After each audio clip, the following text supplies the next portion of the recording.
Anxiety is destroying lives on a daily basis, and it has since the beginning of time. Right now, in the United States alone, according to the most recent studies, up to 40% of people are struggling with anxiety, and many of them don't even know they have anxiety. They just understand that they are overeating or over drinking or too much pot or too much nicotine or too much, right? So I want to talk about anxiety today and the importance of understanding the role of the subconscious mind. You know, anxiety is that type of emotion that comes when we are worried too much about the future, we're worried too much about the past, and people can say that anxiety is mainly about the future, but trust me, in private practice for 45 years, I know a lot of people that are struggling with anxiety because of things from the past that they've never let go of. But anxiety is one of those things, like I said, over 40% of Americans alone are struggling, and I think that's underreported, quite honestly. Now, 40% of Americans struggling with anxiety, and we have to figure out, why is it that we carry things forward from the past? Why is it that on a daily basis we're worrying about things that have not come to fruition? Why is it on a regular basis that we're thinking that this is not going to be enough money for my retirement and I better do this? What we're talking about is anxiety that's combined with overthinking, or anxiety that's combined with rumination, which is completely normal. When we are filled with anxiety, we're often looking for our things to be anxious about. Oh, it might really rain today. Maybe I shouldn't drive because I don't like driving in the rain. I mean, we're projecting anxiety already, right? So here's the role of the subconscious mind. So the conscious mind says, I'd like to be free of anxiety. I'd like to have a day where I'm not anxious about everything that's going on. I'd like to wake up without a pit in my stomach.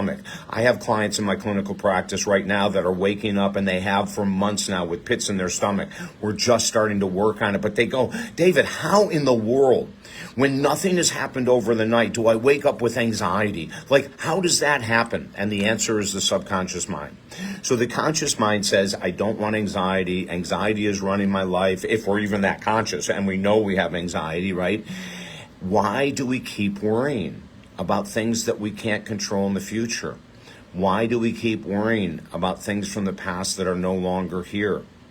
And the purpose of the subconscious mind is to keep any pattern that we have, any thought pattern, any habit pattern, going and going and going. Once we feed that we're anxious, and I'll tell you how we get there. Once we continue to talk about our anxiety, and this is one of the problems with people with anxiety, they have a tendency to talk about their anxiety a lot, which makes their anxiety bigger and deeper and their incomplete identity.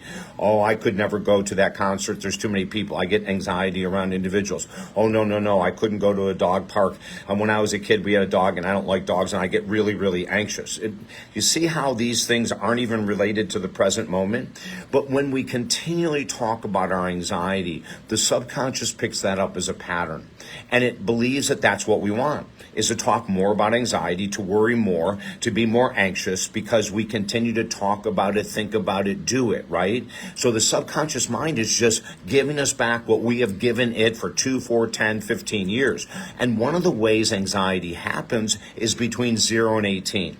If we're raised in a household where mom is always anxious, dad is always anxious, grandma, grandpa, aunt, uncle, whatever it might be, we could just become an anxious person because we were raised in that environment and picked up those habits without even knowing about it.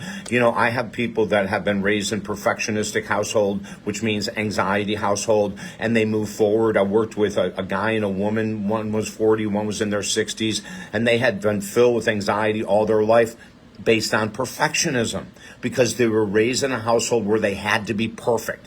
And when you have to be perfect, you're an anxiety ball. You cannot get away from it.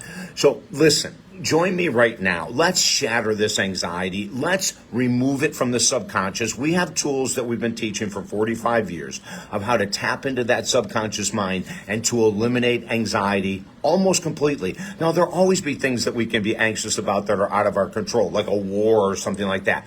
But I'm talking about allowing your mind to be free, allowing your mind to be more relaxed, uncluttered, focused. That's what I can give to you. And we have a brand new program, Stop Worrying, Stop Overthinking, which is perfect for anyone who struggles with anxiety. Listen, the program is normally $5,000, but we are offering it for $1,500. That's a $3,500 savings to work with me, David Essel, once a week for 8 straight weeks for an hour. You'll never see a deal like this again. We've never been this low priced in our life. So take advantage of it. Go to talkdavid.com, look for the program, stop worrying, stop overthinking. You and I will use that program for our anxiety to diminish it, to get it down to almost nothing.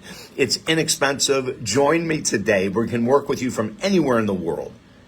I struggled with anxiety my whole life until I found the key to live with it.